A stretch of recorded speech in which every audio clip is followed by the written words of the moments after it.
안녕하세요, 블랙사입니다. 오늘은 전기차와 2차전지 배터리 이야기를 해볼까 하는데요. 전 세계적으로 이 전기차의 보급이 확대가 되면서 전기차에 대한 관심과 수요 또한 폭발적으로 증가를 하고 있죠. 현재 전기차 판매는 빅3로 불리는 중국과 유럽 그리고 미국 시장이 있는데요. 지금까지는 중국이 가장 앞서 나가고 있습니다. 지난해 중국의 전기차 시장은 352만 대를 기록하면서 전 세계 판매량의 절반을 차지했는데요. 올해 들어서 전기차 보조금이 작년 대비 30% 정도 줄어들었고, 내년부터는 이 전기차 보조금 완전 폐지까지 앞두고 있는 상황이라서 중국에서의 전기차 판매량이 둔화되지 않을까 하는 우려의 목소리도 있습니다. 하지만 중국의 생각은 좀 다른 것 같은데요. 중국 자동차 공업협회에 따르면 올해 500만 대의 전기차가 판매될 것으로 예상을 하고 있습니다. 작년에 비해서 올해 30%가량 줄어든 보조금과 내년에는 완전 폐지를 앞두고 있어서 오히려 내년도 수요까지 올해 몰릴 수가 있는 것이죠. 내년에는 보조금을 아예 받지 못하게 되니까 내년까지 이 전기차에 대한 구매를 생각해온 사람들이라면 오히려 올해 서둘러서 사려고 할 겁니다. 과수요가 발생할 수도 있겠죠. 자, 거기에 대해서 중국 정부에서도 보조금을 완전 폐지하게 되면 내년도부터 이 전기차에 대한 구매 수요가 줄어들 것을 예상해서 전기차 취득세 우대 정책을 연장하는 그런 방안을 검토 중이라고 합니다. 현재 중국의 전기차 구매 혜택은 전기차 구매 보조금, 전기차 취득세 면제, 자동차세 면제 등 세 가지로 구성이 되었는데요. 이 중에서 12년 동안 지속되어 온 전기차 구매 보조금이 폐지가 되는 겁니다.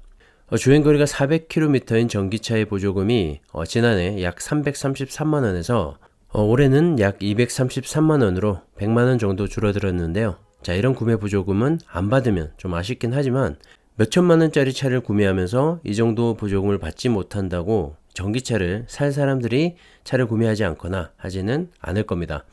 다만 차량 가격의 10%에 달하는 취득세 면제 정책은 폐지가 될 뻔하다가 2017년과 2020년 두 차례에 걸쳐서 계속 연장이 되어 왔죠. 이런 전기차의 취득세 면제 정책은 올해를 끝으로 내년부터는 완전 폐지가 될 예정인데요. 이번에 중국 정부에서 주재한 2022년 에너지 절감 및 전기차 발전 관련 부서 연석회의에서 만약에 내년부터 이 취득세 감면과 보조금 지원 등 이 두 가지를 동시에 폐지하게 되면 소비자들의 구매 의욕이 낮아질 수 있다는 점을 내세우면서 두 가지 혜택을 동시에 폐지하지 않는 것이 낫겠다는 건의를 했다고 합니다. 업계에서는 이 전기차 취득세 면제 조치가 세 번째로 연장될 가능성이 높다고 분석을 하고 있고요. 중국 정부 입장에서도 한 번에 이 모든 전기차 구매 혜택을 끊는 것은 내수 소비 진작에도 좋지 않다는 걸 알고 있을 겁니다. 특히 중국 정부에서는 2025년까지 전기차 판매 비중을 20%까지 올리겠다고 강조를 하면서 전 세계 어느 나라보다 더 강력하게 이 전기차 확대 보급에 힘을 써왔는데요. 자, 그런 결과물로 2025년이 아닌 올해 이 전기차의 판매가 최대 600만 대를 돌파할 것이라는 전망과 함께 전기차 판매 비중도 22%까지 상승할 것으로 예상을 하고 있습니다. 자, 이런 상황들까지 고려해 본다면 올해 이어서 내년에도 중국 시장에서의 이 전기차 확대 보급을 위한 새로운 정책들이 나오지 않을까 하는 생각을 하고요. 등록세 면제 혜택뿐만 아니라 줄어든 이 보조금이지만 차등 보조금 등의 혜택도 함께 발표가 되지 않을까 조심스럽게 예상을 해봅니다. 자, 중국 정부는 이 전기차 충전소에 대한 인프라 투자도 지속하고 있는데요. 지난 2020년 1조 4천억 원 규모의 신인프라 계획을 발표하고 2025년까지 10개 이상의 도시에 120만 개 전기 충전소를 설치한다는 목표를 세웠었죠. 차근차근 진행이 되고 있고요. 최근에는 이런 충전소들뿐만 아니라 교체형 배터리를 위한 설비도 늘려가고 있기 때문에 전기차를 위한 인프라 측면에서는 어느 나라 못지않은 정말 발빠른 행보를 보여주고 있는 것 같습니다. 자, 이렇게 전기차의 시장 점유율이 늘어나면 늘어날수록 핵심 부품인 배터리에 대한 수요 또한 급격하게 늘어날 수밖에 없고요. 최근에 다소 조정을 받고 있긴 하지만 중국의 CATL과 BYD 그리고 급부상 중인 CALB까지 저가형의 LFP 배터리를 내세운 중국의 2차전지 배터리 기업들에 관심을 가져야 한다고 생각을 합니다. 자, 모든 주식이 오르기만 할 수는 없고요. 오르고 내리는 타이밍을 절대로 잡을 수가 없습니다. 그저 산업의 이 성장성과 기업의 미래 가치를 보고 꾸준히 투자해 나가다 보면 분명히 좋은 결과가 있을 거라고 생각을 하고요. 타이거 차이나 전기차와 같은 ETF도 긴 호흡으로 바라보면서 투자해 가시면 좋을 것 같습니다. 작년 한 해 동안 전 세계에서 판매된 전기차의 비율인데요. 단일 국가로는 노르웨이가 86%의 시장 침투율을 보여주면서 1위를 차지했고, 스웨덴과 네덜란드, 독일, 영국 등 유럽 국가들에서의 전기차 침투율이 빠르게 높아지고 있는 상황입니다. 중국은 20%가 조금 못 미치는 수치인데요. 중국이라는 특수성을 고려해보면 상당히 높은 수치라고 볼 수가 있겠죠. 단순히 전기차의 침투율만 놓고 보면 중국이 그리 높은 순위는 아니지만 중국에서 판매되는 전체 자동차의 판매량 대비 이 전기차의 판매량을 살펴보시면 전 세계 전기차 판매량의 50%를 차지할 만큼 많이 팔리고 있다는 걸 알 수가 있습니다. 자, 그렇기 때문에 이 전기차의 판매량은 유럽과 미국 그리고 중국이라는 빅3 지역으로 살펴볼 수가 있고요. 그만큼 중국이라는 나라가 넓고 자동차의 수요 또한 많다는 걸 알 수가 있습니다. 하지만 중요한 건 아직까지 20%도 넘지 못했다는 점이죠. 앞으로 성장해 나가야 할 날이 한참 더 남았다는 겁니다. 자, 중국의 전기차 침투율이 50% 정도의 시대를 맞이하게 된다면 어떻게 될까요? 판매되는 자동차의 2대 중에서 한 대가 전기차라는 말이고요. 현재 20%를 넘지 못한 시점에서도 관련 기업들의 주가는 고공행진을 하고 때로는 조정을 받고 있는 상황인데 50% 혹은 그 이상이 된다면 그들 기업들의 주가는 더 높이 올라가게 되지 않을까요? 자, 이게 바로 전기차를 필두로 한 2차 전지 산업의 구조적인 성장을 의미하는 거고요. 자동차 산업이 대대적인 전환기의 시작점에 서 있다라고 보셔도 될 것 같습니다. 배터리는 앞으로 반도체와 더불어서 미래 산업에서 한 축을 담당해 가지 않을까 생각을 하고요. 각자의 투자 시점이나 매도 시점은 다를 수 있겠지만 산업의 구조적인 성장은 이루어질 수밖에 없다는 점을 생각하시고 긴 호흡으로 바라보시면 좀 더 여유 있는 투자를 할 수 있지 않을까 생각을 합니다. 자, 이렇게 중국은 전기차 분야에서 급성장을 하고 있고 유럽도 각국에서의 이 전기차 판매 비중이 높아지고 있는 상황이죠. 전기차의 침투율이 빠르게 증가를 하고 있습니다. 역시 각국 정부에서 전기차 구매 시 지원하고 있는 그런 정책들의 힘이 큰 것 같은데요. 미국도 뒤늦게 이 전기차로의 전환을 선언하고 확대 보급에 힘쓰고는 있지만 아직까지는 역부족인 것 같습니다. 하이브리드 전기차를 포함해서 지난해 미국의 전기차 판매 대수는 약 65만 6,800대를 기록했는데요. 전년 동기 대비 2배 정도 늘어난 수치라고 합니다. 특히 지난해 전기차 판매 대수로는 중국의 320만 대와 독일의 67만 5천 대에 이은 세계 3위의 판매 기록을 세웠다고 하는데요. 하지만 이 전체 승용차 판매에서 전기차가 차지하는 비율, 즉 전기차의 침투율은 4.4% 정도밖에 안 된다고 합니다. 다시 말해서 전 세계 전기차의 판매 비중을 보시면 세계 3위의 수치로 낮진 않지만 미국의 자국 내 이 자동차 판매량에서 보면 비중이 4.4% 정도로 100대 중에서 4, 5대 정도밖에 팔리지 않았다는 말이죠. 자, 그만큼 미국 시장이 크다는 반증이기도 하고요. 앞으로 미국 정부의 적극적인 전기차 판매 지원 정책도 필요해 보이고 또 그만큼 더 크게 성장할 수 있다는 기대감도 동시에 들게 합니다. 자, 최근에 우리나라 배터리 3사가 모두 미국 시장 진출에 성공을 했죠.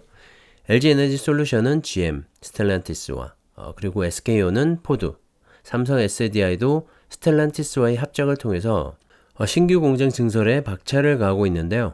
자, 미국에서의 전기차 확대 보급은 곧 이 국내 배터리 3사를 비롯한 2차 전지 관련 기업들의 성장과도 직결이 되겠죠. 국내 2차 전지 관련 기업들의 주가도 최근에 좀 많이 올랐다가 긴 조정을 받고 있는데요. 특히 27일 날 LG 에너지 솔루션의 상장을 앞두고 2차 전지 관련주들의 전반적인 비중 조절로 인한 수급적인 영향도 있고 주춤한 상황인데요. 자, 앞서 말씀드렸다시피 2차 전지 배터리 산업의 이 성장성에는 여전히 아무런 문제가 없기 때문에 긴 호흡으로 투자를 하신다면 너무 걱정하지 않으셔도 좋을 것 같고요. 물론 떨어져서 기분이 좋은 사람은 없겠죠. 하지만 매도하지 않는다면 손실 확정은 아니니까 산업의 성장성과 기업의 가치를 보고 믿고 투자하다 보면 좋은 결과가 분명히 있을 거라고 생각을 합니다. 하지만 어디까지나 참고만 하시고요. 각자의 투자 성향이나 자금 활용에 맞게 운용을 하시면 좋을 것 같습니다. 자, 전기차가 대세긴 대세인가 봅니다.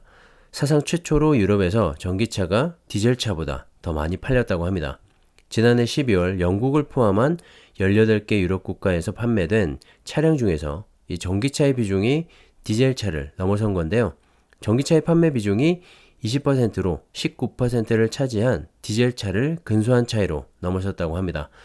자, 17만 6천 대가 팔리면서 전년 동기 대비 6% 이상 상승을 한 반면에 같은 기간 디젤차는 16만 대 판매에 그친 건데요.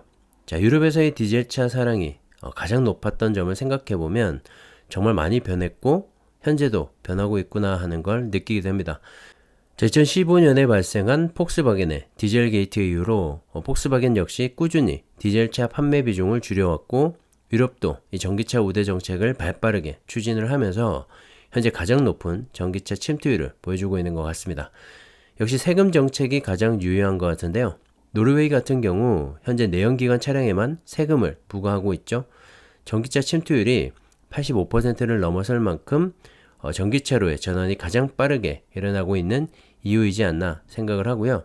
미국 역시 계류 중인 인프라 법안이 빨리 통과가 되어서 이 전기차 구매 시 각종 보조금의 혜택과 함께 이 전기차의 침투율이 빠르게 늘어났으면 하는 바람입니다. 자, 전기차 같은 경우엔 기존의 완성차 업체들과 새로운 전기차 업체들로 경쟁이 너무 치열한 상황이죠.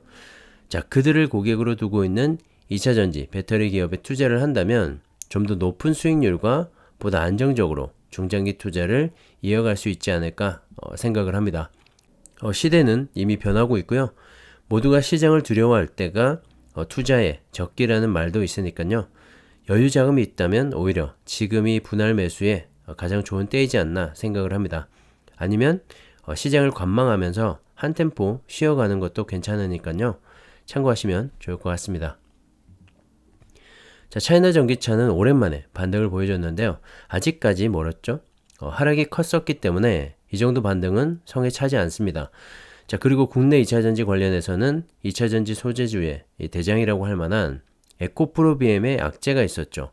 자, 공장에 화재가 발생을 하면서 이틀 연속으로 약세를 보여줬고 전반적인 소재주들 역시 좋지 않은 모습을 보여주었습니다. 자, 27일 LG에너지 솔루션의 상장이 있는데요. 일단 상장이 되고 나면 수급적으로 좀 풀려가지 않을까 생각을 하고 26일 또 중요한 이벤트가 있죠. 미연준의 FOMC 회의를 앞두고 있는데요. 역시 27일 파월 의장의 인터뷰에 주목을 해야 할 것 같고 정말 중요한 한 차례 고비가 되지 않을까 생각을 합니다. 자, 개인적인 생각으로는 그동안 주가가 많이 빠지면서 어느 정도 선반영이 되었다고 생각을 하고요. 연준 의장이 그동안 시장과의 소통을 강조해온 만큼 떨어진 시장의 분위기를 다소 상승 반전시키는 완화적인 발언들이 나오지 않을까 생각을 합니다. 자, 하지만 상황이 어찌 되든 과거의 사례를 비춰보면 조정은 있을지라도 주가는 계속해서 우상해 왔다는 점을 생각하시고요. 좋은 기업에 투자를 했다면 믿고 기다려보는 것도 좋을 것 같습니다. 자, 어쨌든 시장은 우울하고 변동성 또한 커지고 있는데요. 관망하시면서 27일 이후로 시장 상황을 보고 접근해 보시기를 추천드립니다. 자, 오늘은 여기까지 하겠습니다. 감사합니다.